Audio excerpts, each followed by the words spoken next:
नमस्कार दोस्तों, एक और नए वीडियो में आप सभी का स्वागत है। तो हमारा योगा सेशन हो चुका है और इसके बाद आज हमारा जो वर्कआउट है वो रहेगा शोल्डर्स और बाइसेप्स का, जिसमें शोल्डर्स हमारे हेवीली ट्रेन होने वाले हैं आज। तो सबसे पहले हम वार्म अप करेंगे। तो वार्म अप में हमने शुरुआत करी है लैटरल रेजेस से, और बहुत 5 किलो का डंबल है तो इसको हम आइसोलेट करेंगे। ब्लड सर्कुलेशन हम अपने डेल्टोइड्स तक लाएंगे और मसल्स को रिलैक्स करने की कोशिश करेंगे इससे, ताकि जो है हम अपना वर्कआउट बेहतर परफॉर्म कर सकते हैं। ऐसे ही फिर हम अपना इंटीरियर डेल्ट्स है उसको भी साथ में एक्टिवेट कर लेते हैं, और तक एक अच्छा पंप हमें मिलना यहाँ पे शुरू हो जाता है। और देखिए, वार्म अप आप किस तरीके से करते हैं ना, उस पर ही डिपेंड करता है कि आपका वर्कआउट जो है आने कैसा जाएगा वो, और किस तरीके से वो ख़त्म होगा। तो वार्म अप पे भी ध्यान देना बहुत ज़रूरी होता है। मतलब उसको भी आपको प्लान करना पड़ेगा। आपको सिर्फ आप वर्कआउट को ही प्लान करें या अपनी डाइट को प्लान करें, बल्कि वार्म अप को भी प्लान करना बहुत ज़रूरी है। फिर है हमारा डंबल रेजेस। हमारे ये भी हमारे एंटीरियर डेल्टोइड्स के लिए है। और तो क्योंकि एंटीरियर डेल्टोइड्स जो है वो बड़ा पोर्शन भी है डेल्टोइड्स का, फ्रंट का भी है।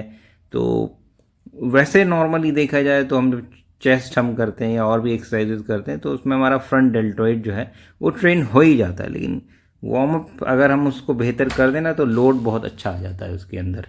और फिर ये है हमारा साइड रेजेस, और ये भी बेसिकली लैटरल रेजेस के लिए ही है। वेरिएशंस हैं ये मतलब इसको हम सेट्स की तरह भी मार सकते हैं।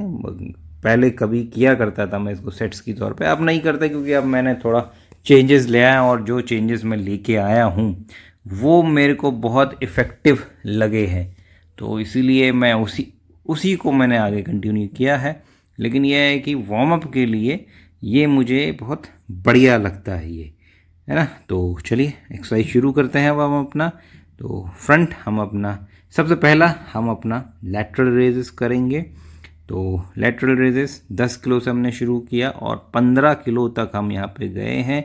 और अब 10 किलो का जो वज़न है बहुत आसानी से उठ जाता है। इवन 12.5 किलो का वज़न भी जो है उससे मैं आराम से 12-13 रिपीटेशंस बहुत आसानी से मैं यहाँ पे निकाल लेता हूँ मैं। तो इसका मतलब है कि भाई अच्छा लोड आने लगा है, हम अच्छा लोड खींचने लगे हैं यहाँ पे। और फिर हमने किया 15 किलो से, और 15 किलो से मैंने 2 सेट्स यहाँ पे किए हैं।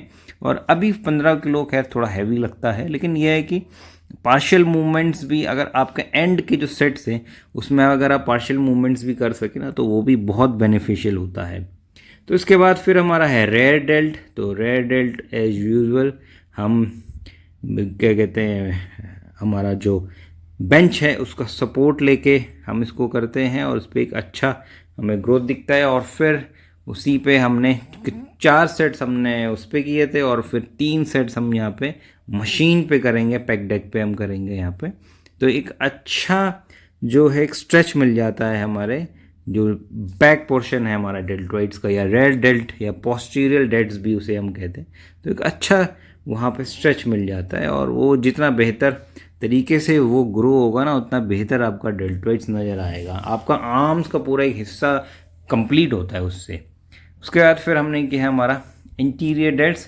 तो यहाँ पे हम डंबल रेजेस करेंगे, और डंबल रेजेस में 17.5 किलो से मैंने स्टार्ट किया यहाँ पे, और टोटल मैं आज 25 किलो तक गया बिना किसी सपोर्ट के मैंने यहाँ पे मारा है।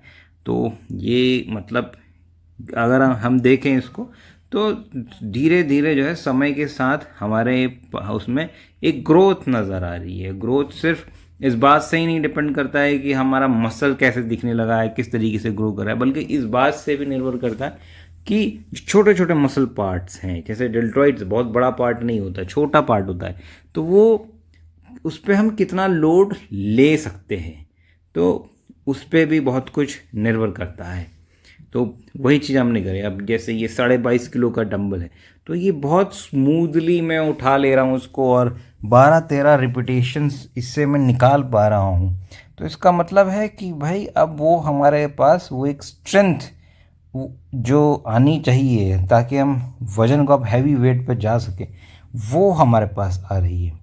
फाइनली फिर है हमारा बाइसेप्स। तो बाइसेप्स हमने जो है 20 किलो से हमने स्टार्ट किया यहाँ पे वार्म अप सेट्स हमारे, और 2 सेट्स हमने लगाए बाइसेप्स के वार्म अप, और उसके बाद टोटल मैं 35 किलो तक गया हूँ बाइसेप्स पे। और आज थोड़ा ग्रिप मैंने थोड़ा क्लोज रखने की कोशिश करी है। ये वेरिएशंस हैं, कभी आप थोड़ा ग्रिप बाहर लेते हैं, थोड़ा ग्रिप कम लेते हैं, अंदर लेते हैं, तो इससे आपका जो शॉर्ट हेड है और लॉन्ग हेड है, क्योंकि बारबल कर्ल जब हम मारते हैं तो दोनों ही हेड जो हैं वो ट्रेन होते हैं, तो उस पर अगर हम ग्रिप पे थोड़ा वेरिएशन लेंगे तो वो भी बहुत इफ़ेक्टिव होता है। और क्योंकि अभी मेरा जो ट्रेनिंग का जो तरीका है वो बहुत बदल चुका है, मतलब इस हफ्ते से, तो और वो मेरा मेनली फोकस है कि एक तो मेरे को शोल्डर्स को फोकस करना है, क्योंकि वो मेरा वीक पोर्शन है। दूसरा जो है मेरा जो खासकर बाइसेप्स का जो पोर्शन है वो भी मेरा वीक है। तो इन 2 मसल पार्ट को मेरे को बहुत फोकस करना है। तो चलिए नेक्स्ट हमारी आखिरी जो एक्सरसाइज है हमारी, वो हम करेंगे बाइसेप्स कर्ल। और तो 2 सेट हम डबल हैंड डंबल कर्ल यहाँ पे लगाएंगे, और बेसिकली ये भी एक तरीके का वार्म अप ही मैंने किया है, और कोशिश करी है कि उसके बाद में लोड ज़्यादा बेहतर खींच सकूँ, क्योंकि तभी जो है मेरा बाइसेप्स ग्रो होगा, वरना तो सिर्फ एक ऐसा लग रहा है कि जैसे खेल ही हो रहा है। तो उसके बाद फिर हमने अपने बाय शुरू किया, और मैं 12.5 किलो से और 15 किलो से 2 सेट यहाँ पे, यानी कि 4 सेट्स मैंने यहाँ पे बाइसेप्स की किए होंगे, और एक अच्छा लोड देने की कोशिश मैंने यहाँ पे की है। क्योंकि सारा खेल क्या है ना, जब आप वज़न देंगे, एक प्रॉपर वज़न आपके मसल पे आएगा, तभी वो मसल सही से ग्रो हो पाएगा। तो दोस्तों आज के लिए इतना ही। लाइक शेयर सब्सक्राइब करना ना भूलें। मिलते हैं कल आपसे एक और नए वीडियो में, तब तक खुश रहिए, मस्त रहिए, जैसे चाहिए वैसे रहिए। Bye bye.